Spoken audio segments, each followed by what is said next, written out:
Oke. Silakan, Bapak Steve, ada pertanyaan nggak nih? Oke, Silakan, jadi silakan. sebenarnya lebih ke tanggapan juga ya. Jadi maksudnya kayak Aha. eksorsis di luar Indonesia kayak mereka tuh kayak masih mengutamakan pengetahuan gitu loh. Jadi tetap Aha, benar. dibandingkan sisi gaibnya yang nggak supernaturalnya, mereka tuh masih ngutamain pengetahuan dulu. Jadi mungkin itu ada atas dasar itu juga mereka punya kayak semacam uh, kuliah atau kursus tadi mengenai itu gitu loh. Yes. Kayak Ya, mereka masih berusaha melogiskan tapi juga tidak mendinai itu gitu loh. Betul. Ya kan mereka justru malah tertarik pengen cari tahu nih sebenarnya itu apa. Nah, pertanyaannya adalah kalau dihubungkan sama di Indonesia kenapa beda jauh ya? Mungkin buat semua kali ya pertanyaannya. Iya, buat semua. Balik lagi sama topiknya Steve yang kemarin itu, Tip, yang tentang topik lo sebelumnya lah, yang kenapa sih kalian ini yang melakukan eksorsisme setiap minggu itu ada yang bilang halu tapi ada enggak gitu ya. Nah, jadi memang yang tadi gue bilang di awal memang ada kaitannya sama budaya ya. Yang tadi Dimas bilang ada sesuatu di Pontianak, gue pikir itu yang pawai tatung itu tuh, Mas. Oh, bukan. Tahu nggak tuh? Bukan. Nah, tapi itu kerasukan loh. Oh. Tapi kenapa nggak dieksorsis? Ya nggak? Oh, iya.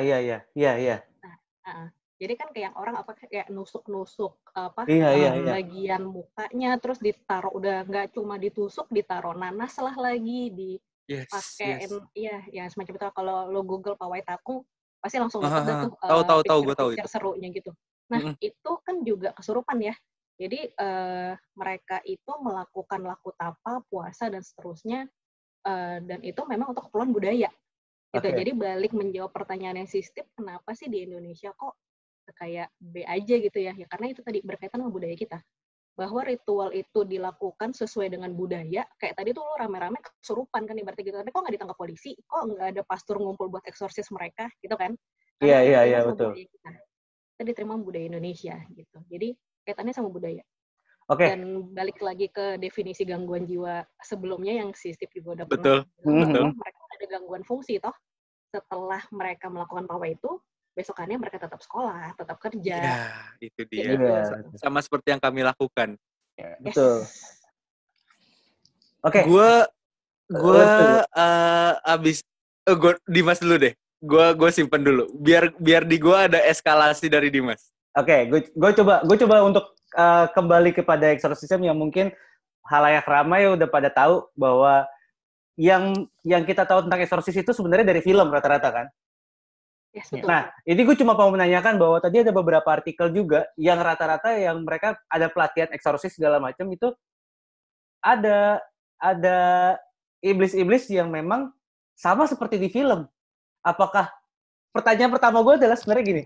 Pertanyaan pertama gue, kalau misalnya emang lu mempelajari, gue akan tanya selanjutnya. Apakah memang pas saat lu menggali paper lu itu atau membuat paper lu itu, lu bersinggungan dengan si nama-nama iblis tersebut? Iya.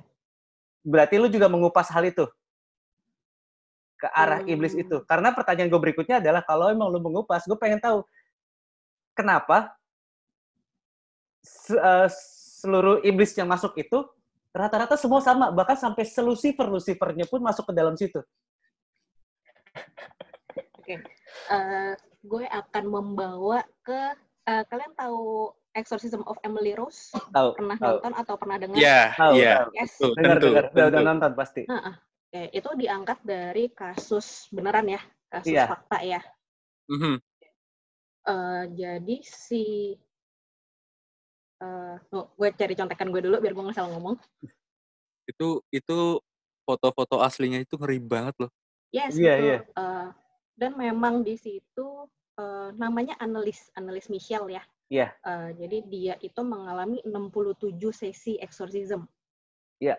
67 kali. Dan memang dari yang gue baca, exorcism itu nggak pernah dilakukan selama satu sesi. Biasanya mingguan, bahkan tahunan gitu. Jadi nggak pernah dalam satu kali, gue eksorsis lu, terus setannya pergi, itu nggak ada yang kayak gitu. Jadi biasanya memang beberapa kali sesi. Nah, jadi di Exorcism of Emily Rose ini, memang pada waktu itu kalau lo baca di Wikipedia tuh lengkap banget. Dia memang ada riwayat gangguan jiwa, dia memang ada riwayat epilepsi yang tidak membaik dengan obat, dan semakin memburuk, dan entah kenapa ada kaitannya dengan benda-benda suci gitu. Jadi dikaitkan dengan benda-benda suci, kok dia jadi makin umat gitu.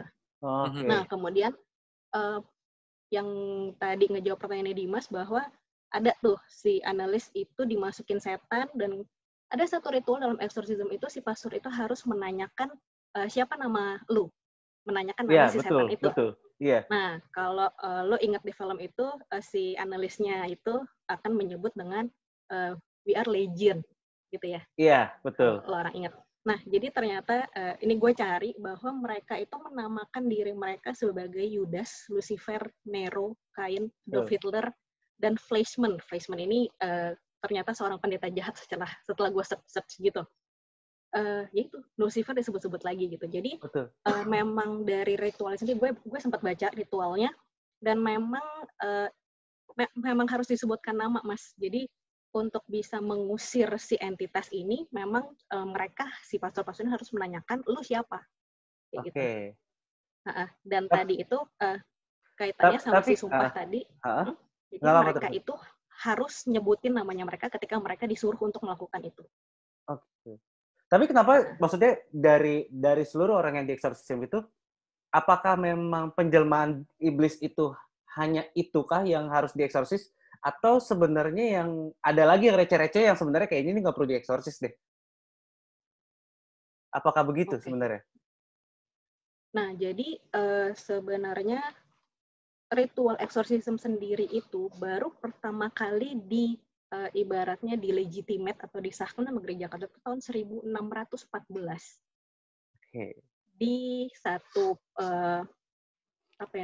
pedoman liturgi kali yang namanya Rituale Romanum, yang baru direvisi tahun kalau gue nggak salah ingat tahun 99. Which is cukup baru kemudian ya. Iya. Iya, jauh banget. Jauh banget. Gitu. Dan ternyata dari beda sekian abad itu, ritualnya tidak ada yang berubah. Yang berubah adalah ketika lo mau mengeksorsis seseorang, pada zaman sekarang ini lo harus bekerja sama dengan psikiater. Jadi ketika ada laporan yang datang bahwa ini kayak tetangga gue kesurupan nih, gitu. Jadi si uskup akan punya tim untuk memastikan bahwa benar nggak sih orang ini kesurupan. Jangan-jangan skizofrenia.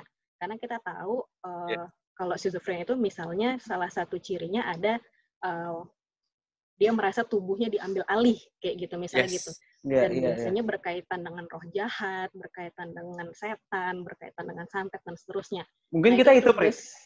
Yep. Mungkin kita setiap minggu itu skizofrenia. Bisa jadi loh. Itu ya. Iya.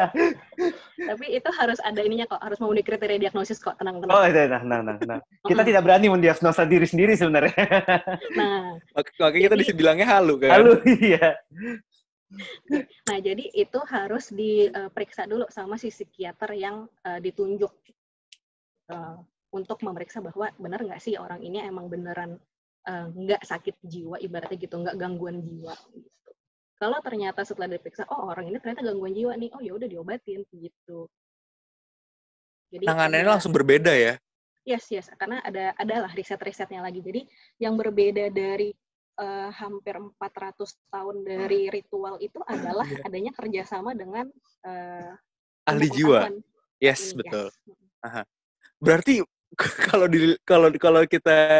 kita dari mata umum gitu, maksud dari mata gue nih yang orang biasa lah ibaratnya, itu benar-benar well organized ya. Maksudnya pada saat ada yang kesurupan atau trance gitu buat dieksorsis, harus datengin pada saat ngontak gereja terkait atau keuskupan barangkali, yang akan didatengin nggak cuma uskup, pastor atau yang ditunjuk sama uskupnya buat nge-eksorsis, tapi juga sama ahli jiwa, psikiater itu sendiri ya. Wow, well organized dan well prepared sekali ya.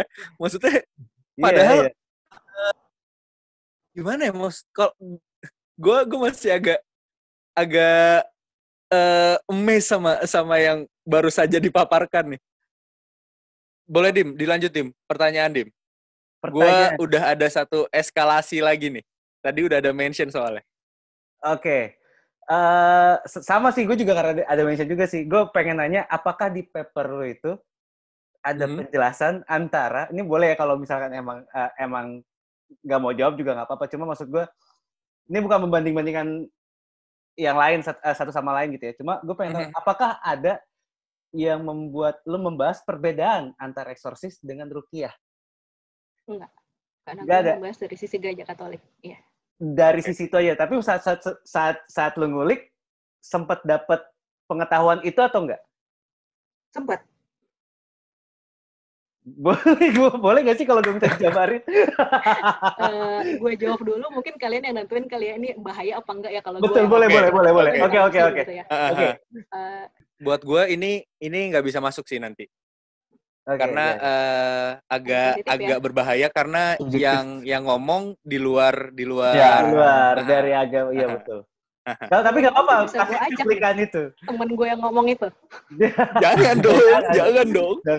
Gue penasaran sama yang satu lagi yang tadi sempat di-mention tuh yang dia meneliti soal ruqyah. Ruqyah sendiri. Gue enggak, temen gue itu. Iya, itu dia. Gue penasaran sama orang itu tuh. Pertanyaan gue selanjutnya adalah ini agak fiksi sebenarnya. Jadi gue seorang pembaca komik, bukan Marvel, tapi gue pembaca komik DC. Di DC tuh ada 2 sorcerer, ada 2 witch lah ibaratnya. Ada Dr. Fate sama John Constantine namanya. Nah, Dr. Fate ini dia diturunin kayak topeng gitu, terus dia punya kekuatan dari topengnya. Nah, kalau John Constantine ini bukan, dia menyebut dirinya bukan sorcerer, tapi dia cult detective, dia nyebut dirinya. Jadi detektif kekultusan. Kalau gue nggak salah, dia juga sempat sekolah tentang exorcism dan lain-lain. Yang menarik adalah dia sempat masuk ke salah satu komik di DC juga, namanya Vertigo, dan Lucifer menyebut dirinya adalah musuh. John Constantine, lu tuh musuh gue. Dan selama ada lu di bumi, gue akan kesulitan buat mengganggu umat-umat yang lu percaya gitu, teman-teman lu lah ibaratnya. Si John Constantine ini punya beberapa alat yang tadi udah disebut juga, yang ada di Exorcism Emily ya. Ada Holy Water, terus ada Holy Crucifix kalau nggak salah dia nyebutnya, terus ada satu alat, ini ujung tombak yang ada darah dari Tuhan kalau nggak salah. Dia punya alat itu. Ada nggak sih hubungannya exorcism sama alat-alat yang berhubungan sama ibaratnya sama suci lah, kesucian, alat-alat suci itu ada nggak dibahas sama bahan-bahan lu atau source dari jurnal lu ini? Ada. Apa aja tuh yang di-mention? Penasaran deh gue. Yang tadi lo sebut kecuali si tombak. Oke, itu emang fiksi sekali ya. Ya. Jadi ada. Itu beneran loh BTW. Tapi nggak tahu sih ya. Ya karena antara fiksi dan enggak tadi kan, yang ada garis yang tadi sebut kita bilang kan. Tombaknya soalnya tombaknya ada ya, Tip. Mata tombaknya itu loh, Lin. Ya, yang ada, kan? Buat nusuk lambung. Ya, nah itu katanya ada, ya. Sampai sekarang disimpan. Pasti ada lah. Nah, boleh dilanjut, Lin. Kalau pertanyaan lo tentang benda-benda suci yang digunakan untuk eksorsis sih memang ada. Yang tadi lo sebutin misalnya kayak air suci, terus ada minyak zaitun ya. Kemudian apalagi tadi yang lo sebut, kecuali tombak tadi ya. Kalau tombak sih nggak ada. Salib krusifik. Salib suci itu dia. Terus kalau zaman dulu disebutin ada air garam atau ada garamnya kayak gitu. Cuma back now kayak yang memang diperlukan, sebaca gue dan seingat gue memang ada holy water, ada minyak zaitun, ada crucifix, kemudian dia pakai rosari, kemudian biasanya ada kasula. Kasula itu kayak semacam scarf-nya Romo-Romo tuh loh yang panjang gitu. Iya. Selendang, bukan selendang juga sih, apa ya itu? Ya kayak selendang itu sih bener. Scarf lah ya. Kalau lo nonton yang di Netflix yang The Devil and Father Amorth itu kayak si Romonya itu naruh si orang yang mau dieksorsis di sampingnya dia.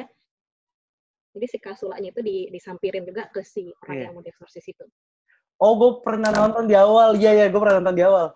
Karena beberapa di Netflix. Di Netflix itu ada beberapa film eksorsis yang menurut gue cukup bagus. Ada yang waktu itu dari Brazil juga, yang dia bentuknya kayak dokumenter juga ada, kayak gitu. Wow. Lanjut. And Father Amorth ini dokumentari pertama yang di ACC Vatikan buat boleh divideoin. Iya. Kalau mau komentar yang Brazil itu fiksi sih. Oh, beda. Kalau itu bener iya. Dan yang menarik, yang bikin itu sutradaranya The Exorcist yang film tahun 70-an itu. Iya. Dan dia boleh melakukan dokumentasi itu cuma sendirian, dia nggak boleh bawa tim dan cuma boleh bawa 1 kamera. Wait, itu tuh bukan ada rekan ulangnya? Itu apa dokumenter bener-bener? Karena gue berpikir kalau itu tuh bentuknya kayak fake. Kayak kayak reka ulang, kayak abis cerita perjalanan terus ada reka ulang. Itu ternyata itu beneran. Itu dokumenter ya, 63 menit. Gue harus nonton lah karena gue seperempat film tuh gue kayak ngerasa gue nonton film-film apaan yang sih nih gitu ya. Film-film tentang agama yang ada reka ulangnya, gue pikir begitu. Oh, enggak, itu dokumenter. Dan itu memang setahu gue si Friedkin ya, kalau nggak salah si Friedkin juga kayak after dia bikin The Exorcism tahun 73 atau 74 itu gue lupa. Nah, terus dia minta izin dan sama Vatikan dan akhirnya di ACC setelah 40 tahun film dia keluar kan ya. Dan ternyata si Father Amorth ini ternyata dia terkenal banget ya. Gue juga baru tahu setelah gue bikin tugas gue itu, dan ternyata dia cukup terkenal. Konon katanya selama 31 tahun dia jadi pastor eksorsis, dia udah menangani lebih dari 10.000 kasus. Dan yang tadi lo bilang Pri, yang tentang kenapa demannya kayak tinggi nih. Jadi diketahui ternyata di Roma sendiri ada sampai 500 permintaan eksorsisme di kota Roma dalam 1 tahun. Dalam 1 tahun? Yes, dan Roma eksorsis nggak sebanyak itu, apalagi cuma di Roma gitu. Dan